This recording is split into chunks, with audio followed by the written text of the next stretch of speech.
Now, he gives some apostles and some prophets and some evangelists and some pastors and teachers.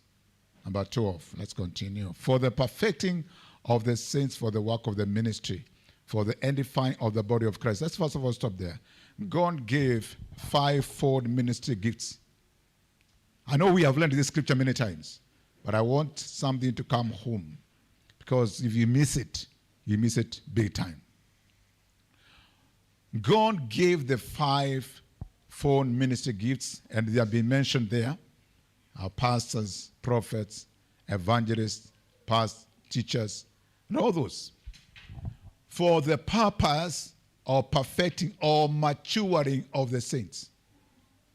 Doing what? Come on, maturing of the saints. One of the things that God expects us to do is grow up. And the calling of the fivefold ministry gifts is to bring you to maturity. You need to understand this.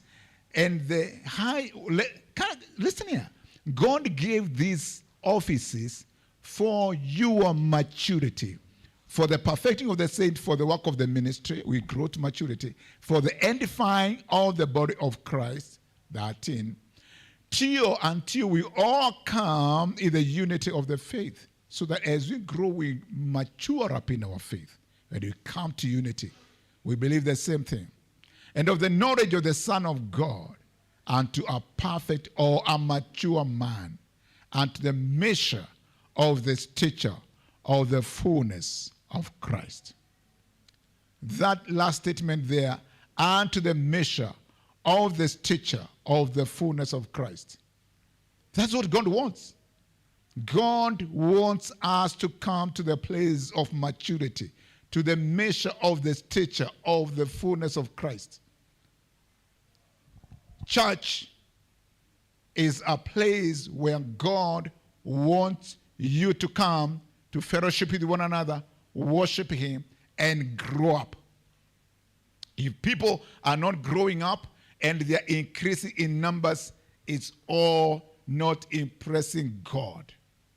God desires maturity. Even as parents, we don't just want to give birth and we have a stream, if I can call it like that, of babies who are not growing. I'm sure every parent, if you want children, you have children and you want them to grow up. That is something that is at the heart of God. Maturity. And that's what the Bible talks about: fathers, sons, and children. Found Apostle Paul talking about his own, the way he grew up.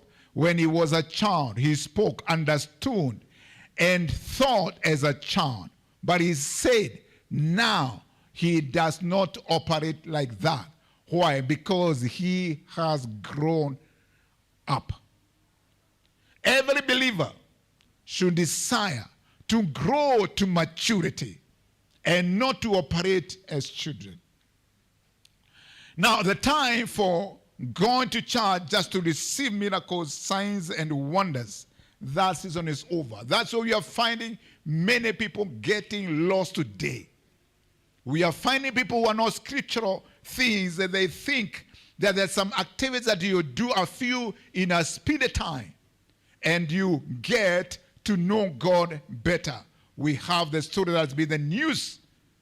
And it's important for us to use that story where people are missing the word of God. They are not established in the doctrine. And let's continue to verse 4.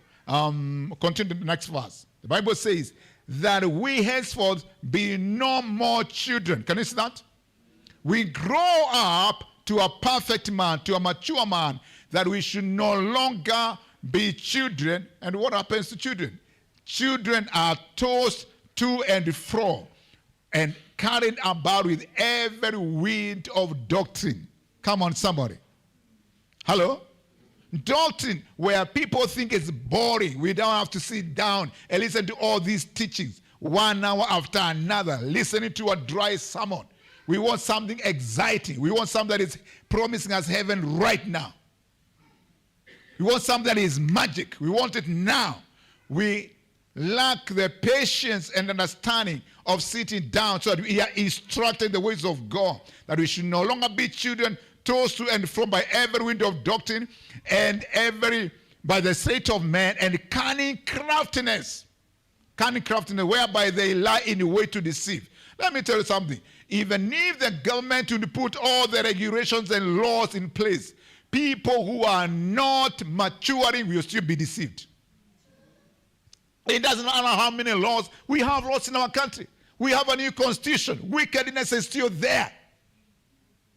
You will not be saved by having changes in our constitution or laws. You have and I have to grow to know the word of God more and more. These things of expecting instant things. If I go to the church, I will receive instant things, and you don't commit yourself doctrine where you are getting established, you are just deceiving yourself. You can look for many apostles, but I tell you, you miss it big time. Because you'll be looking at some apostles who are already lost because you are not established in the word of God. So our coming to church and having fellowship, we should have this deep in our hearts that I want to grow up. But not many people enroll in the school of maturity. Now, I want to continue with what we've been discussing about reformation and things that reformers should have as a lifestyle. Hello? What did I say? Reformers need to have some qualities as a lifestyle, not something that comes once in a while, but that is a lifestyle. And the first one that we used using the mnemonic reformation is the first one is revelation as a lifestyle, having the proceeding word, having the present truth, having visions, God speaking, understanding of the times as a lifestyle and not something that you only receive once. And then from there you go for another year without having a proceeding word. We ought to have these qualities that we have been discussing as a lifestyle. Reformers are people who are bringing changes. And in this case, we are talking about bringing changes for the glory of God as people who are kings and priests on the earth, standing on behalf of the Almighty God and bringing changes in the lives of individuals and multitudes of people in our community. So we are talking about the qualities of a reformer, the qualities that a reformer should have as a lifestyle. We talked about one, revelation. We should have revelation. We talked about equalization, understanding that God is not discriminative, that God is not discriminating anybody because of gender, because of academic levels, because of your family background, because of the color of your skin. God is not discriminating anybody. God wants all of us to come to a place of maturity and a place where we are true reformers. And that's what the Bible says in John 3 and verse 16. We all know about it. For God so loved the one that he gave his only begotten Son, whosoever, equalization, whosoever is a whosoever, anybody, anyone, whosoever believes in him shall not perish.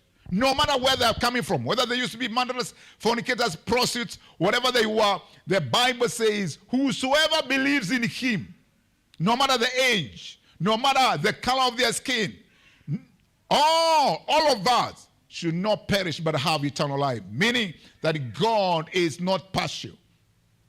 The Bible tells us that God is no respecter of persons.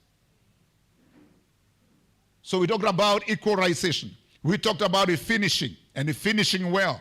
Then we talked about opposition. People who oppose mediocrity and lukewarmness. No reformer is a lukewarm person. No reformer is a mediocre person. Mediocrity does not bring distinction. Mediocrity does not change things. So we talked about opposition. And then the other one, we did not discuss that because we have discussed it already in the school of Tyrannus, and that is migration. And relationship that we discussed, I should be last Sunday and last number 2 one, and a few weeks ago, I think so. relationships. And then we talked about migration, where we move from places of inaccuracy. We go into the places where God desires us to be. And everybody should be migrating from places that you know you are living inaccurately and moving to a place where you know you are properly placed. As the Bible says that we give our bodies as living sacrifices, holy, acceptable unto God, that we may know the good, acceptable, and perfect will of God. So we move from the good to acceptable to perfect will of God. So we should all be in the process of migration. And that is part of growth. Hallelujah. Praise God. So migration. Then we talked about autonomy. Autonomy we discussed on Sunday. Autonomy. Where we, as believers, we should not see ourselves as dwarves. We should not see ourselves as people who are not fully believers in our understanding. That we have autonomy. You should be come to a place whereby, and I use the example of our growth, our maturity. I am no longer the child who was relying on the mother. We have children here who are not autonomous. What do I mean? They can't take themselves to the toilet. They need their mothers. They can't cook for themselves. They are not autonomous. But an autonomous person is able to care for themselves, right? They are able to decide soberly which way to go. That is called autonomy. And as believers, we understand that we are autonomous. Every Christian, every believer should be able to use the name of Jesus. Every believer should be able to pray. Every believer should believe in God. I mean, we have this autonomy. You stand your position. And when you're autonomous, your parents can allow you to go out of your house and get to a place whereby you live by yourself. Not to mean that you don't need other people, but at least you are able to pay for your rent or do things for yourself. You know how to bathe yourself. That's autonomy. I'm just giving some simple things so that it gets home. But it does not mean that now you don't need other people in any way. You're not living by yourself. That is being independent, which is different from being autonomous. Autonomous is where you understand. You are mature. You know how to bathe. You know what time to eat. You know what time to go to the house. You know what time to sleep. You know what time to wake up. You know all these things. That's autonomy. And say, after autonomy, we have transition. We are not going to discuss that. We will have a whole lesson, and it will be handled in a different one. And then we have integrity, which we also discuss in another one. But today, I want to talk about obedience. Hello? Are you all paying attention? Have you come to church just involved in activities? Are you looking at me? Obedience? That's where we go. Jeremiah 11 and verse 7. Jeremiah 11 and verse 7. What does the Bible say? The Bible says, "For I earnestly exhorted your fathers in the day I brought them up out of the land of Egypt, until this day, rising early and exhorting, saying, obey my voice." Hello. God is the one who is speaking here. And he is saying, I earnestly, God himself, I earnestly exhorted the people. Your fathers, your parents, in the day I brought them out of the land of Egypt, until this day, saying what? Rising early and exhorting, saying, obey my voice. This is God who is speaking. Obedience is a very important thing is one of the qualities of a reformer. A continuous life of obedience. It is essential. Obeying the written word of God and obeying the spoken word of God. You know the difference? Hallelujah. We have what is already written. Secondly, we also are able to discern. We are able to discern what God is impressing in our hearts. We need to come to that place. The Bible says, my sheep hear my voice. Every one of us, as a believer, we are qualified to hear the voice of God. We hear it, whether we obey or not, but God will speak to us in one way or another. Even right now, God is speaking. I'm saying God is speaking. I'm not just speaking my own stories. We are looking at the word of God, inspired by the Holy Spirit. God is speaking to us. He's speaking to you as an individual about the issue of obedience. God has spoken to you, forgive so and so. God has has spoken to you, demonstrate love so and so.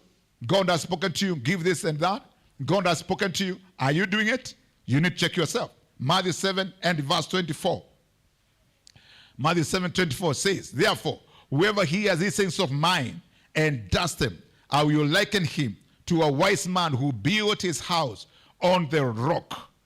Whoever hears this, like you're hearing right now, whoever hears these things of mine and does them, I will liken him to a wise man who built his house on the rock.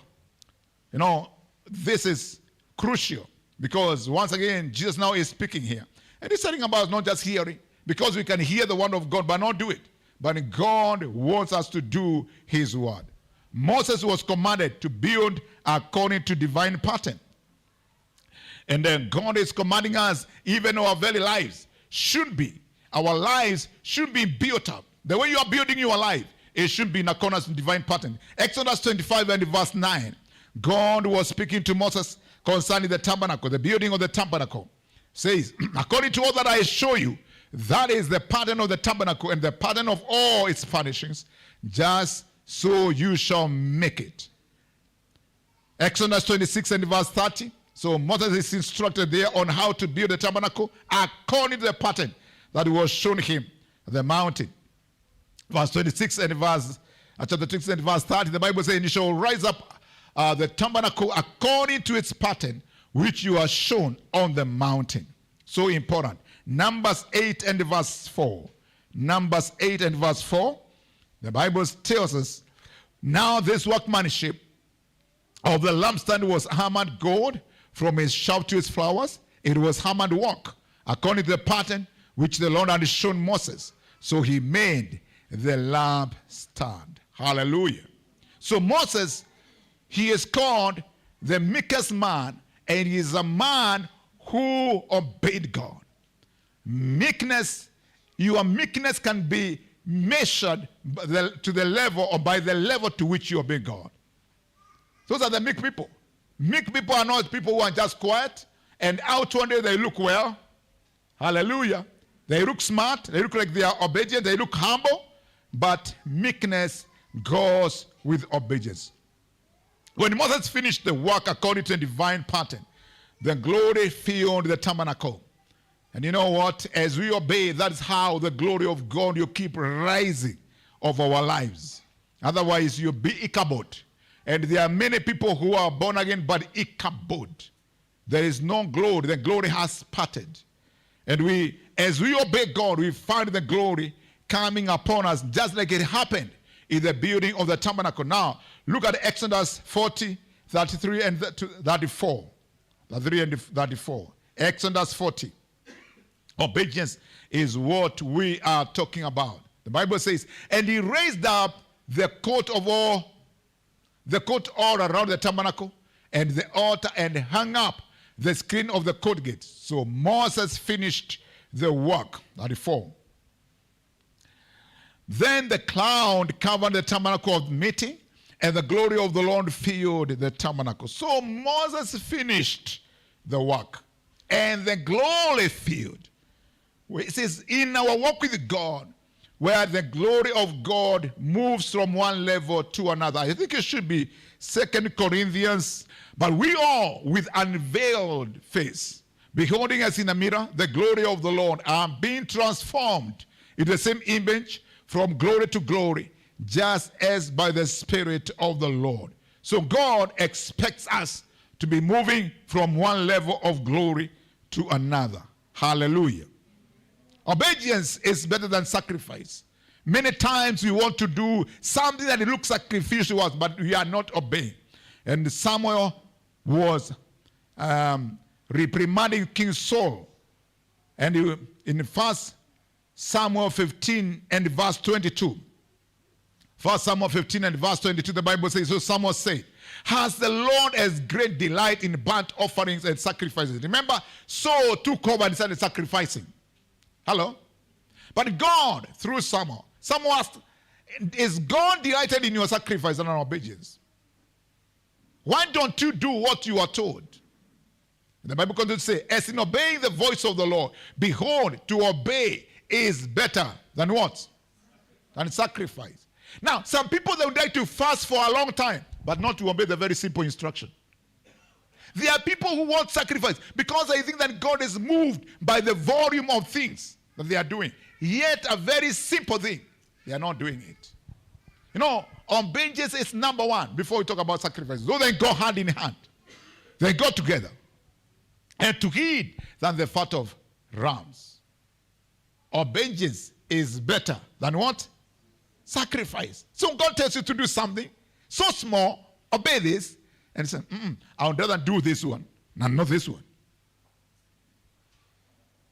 Obedience is key.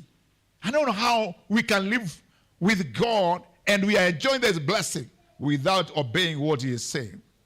Now, obedience moves a believer from the permissive to the perfect will of God. When we obey, we come from the place whereby it's permissive. You can stay there, you are not sinning, but you're not enjoying the perfect will of God. But obedience will cause you to migrate from the permissive to the perfect will of God. Hallelujah. Praise God. Let's not be sentimental about this walk with God.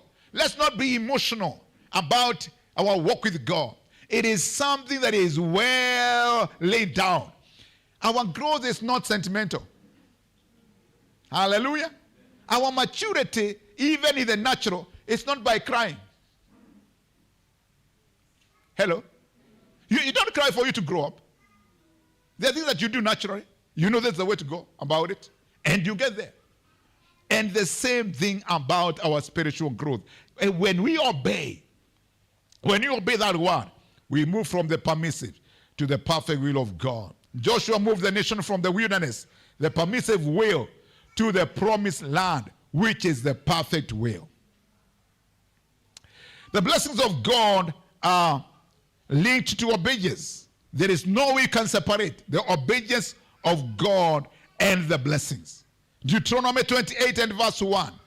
Deuteronomy 28 and verse 1. This is what the Bible says. Now it shall come to pass, if you diligently obey the voice of God, the voice of the Lord your God, to observe carefully all his commands that command you today, that the Lord your God will set you high above all nations of the earth. Can you see the power of obedience? How will you be lifted up? How will you be lifted up by God? The key is one: diligence, obedience, and of serving to carefully do what he has said. All right, Jeremiah 7 and verse 23. Look at quite a number of scriptures, and they are coming. These scriptures, they are alive. The word of God is alive. Somebody say amen. We need to be filled with the word of God. Jeremiah 7 and verse 23. The Bible says, but this is what I commanded them, saying, obey my voice, and I will be your God. So our obedience should have enthusiasm. You understand? When we are told something, when God speaks to us, whether it is our giving, whether it is our doing something in the church, whether it is speaking to somebody over there, our obedience, the attitude should be an attitude of enthusiasm. We should obey with earnestness, or earnestly obey the word of God. Deuteronomy 11 and 13.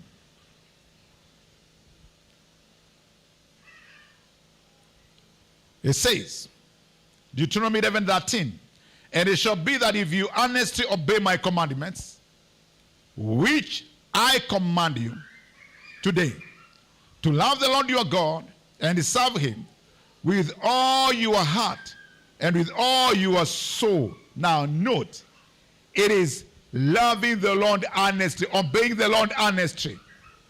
Earnestness from the heart. Can you relate to that? Can you see that? Earnestness. Our love for God should be with the whole of our hearts, with the whole of our souls, with the whole of our strength. And so that obedience too should carry these qualities. The third attitude you should have is an uncompromising attitude. Our obedience to God should be non-compromising. Joshua 1 and verse 7. Joshua 1:7. The Bible says, only be strong and very courageous, that you only be strong and very courageous, that you may observe to do according to all the law which Moses, my servant, commanded you. Do not turn from me to the right hand or to the left, that you may prosper wherever you go. Hallelujah. So there is no compromising. Do not turn to the right or to the left, that you may prosper wherever you go. Our obedience should be non-compromising. Should be totally not wavering. It should be steadfast. And finally, or fourthly, we should obey with the delight. Delightful obedience. Excited. Serving God with the delight. Romans 7 and 22 and Psalm 40 and verse 8. Romans 7:22. It says, for I delight in the law of God according to the inward man. I delight in the law of God. I delight. That's an exciting thing to me. Psalm 40 and verse 8. It says, I delight to do your will, O my God, and your law is written within my heart. The psalmist delighted to do the will of God. And I think that's an attribute that all of us should have. Serving God with delight. Are you serving God with the delight? I need to ask yourself, are you serving God with the delight? Are the things of God and delight to you? Do you delight worshiping and praying to God, talking to Him? Do you delight in standing His word? Is it anything exciting to you? Do you delight even having fellowship with people? Do you delight loving people? Do you delight? Do you take delight in that? That's a question that you should answer, ask yourself. Are you delightful in your service for God? Many times you're looking for breakthroughs in many ways, but we are doing things not as commanded in the scriptures. Nor do they put new wine into old wineskins, or else the wineskins break, the wine is spilled, and the wineskins are ruined. But they put new wine into new wineskins, and both are preserved. Do you want to be part of the move of God? Do you want to be part of what God is doing on the face of the earth? Jesus spoke these words and he said, you cannot put new wine into old wineskins. And he was addressing the Pharisees and the Sadducees. He was saying, it's hard for you guys to receive the new wine. The new thing that God is doing, you cannot receive it because your attitude, your old wineskin, you are still bound by religious bondages. You are not open. You are not having an attitude that can be changed. You are old wineskins. If you are going to enjoy the move of God, we've got to necessarily have a new structure. Be open, be willing to learn. The glory of the temple of Solomon is greater than the glory of the tabernacle of Moses. God is continuously desiring to do better things for us.